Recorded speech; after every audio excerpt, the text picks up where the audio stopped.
wasiir hal su'aal baa ii dhiman oo ah dadka qaarkii ka falceliyay in Puntland ay shir qabanayso shirkaasoo ayaha looga hadlayo Puntland qaybtoodu waxay ku taliyeen inay wanaagsanaan lahayd shirkaas qalabka ama lacagta ku baxaysa in loo adeegsado wadooyinka burbursan iyo waliba dadka kale ee dhibaataysan ee dalka jooga ama abaartu ay saameysay arintaas maadaama wasiirka arrimaha gudaha aad tahay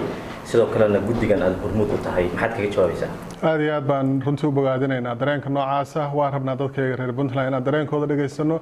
inaanu sidee wax u cabirayaan aanu ka maaragtay fahamno waxa nooga soo baxaya waxa weeye dareenkaas iyo su'aalaha noocaas oo kale ah inay yihiin dadku inay rabaan in dalka wax laga qabto horumar la gaaro dawladnimo la helo wax laga shaqeynayana waa iyadii weeye sida la socotaanba ama ha noqoto xukuumadii anaga naga horeeyay ama ha noqoto xukuumadan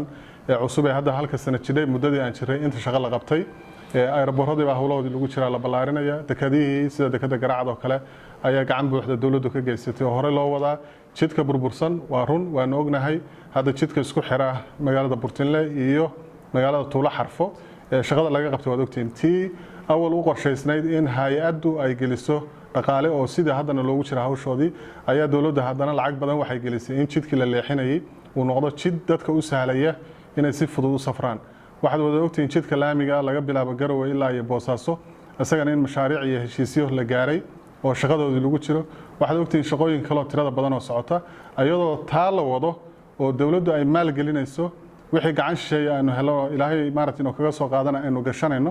ayaa haddana siyaasadda iyo wadisteeda iyo dawladnimada iyo baahinteeduna waxay tahay shaqo kale oo lagu jiro iyo dadka reer Puntland in ay wado midaysan sidii awalba u hayeen lagu xoojiyo oo lagu wado taas ayana waxay ka dhalatay in ayadoo shaqooyinka kale iyo duruufaha kale oo jira laga shaqeynayo haddana sidaas la mid ah inaynu qabsano baahi hawlaha kale oo inoo hor yaala waxaad ogtiin ciidamadii baa dib u habeyn lagu sameeynaya shaqaalihii baa dib u habeyn lagu sameeynaya oo ayaga la gabagabeeyay waxaad la socotaan habkii maaliyadda loo maamulayay ayaa waxa ku socota shaqo waxaad la socotaan sida maamulada loo dhisayo degmooyinkii ay dawladda iyo xukuumaddu ay u gaarayso jidadkii oo laga shaqeynayo aeroboorrada hadda waan ka hadlayay inta iyadoo socota ayaan haddana dadkayga waxaan rabnaa inta isu keenno in masiirkooda waxa socdana loo sheego wixii la soo maray loo sheego meesha la aadayana insha Allah aanu ka wargelino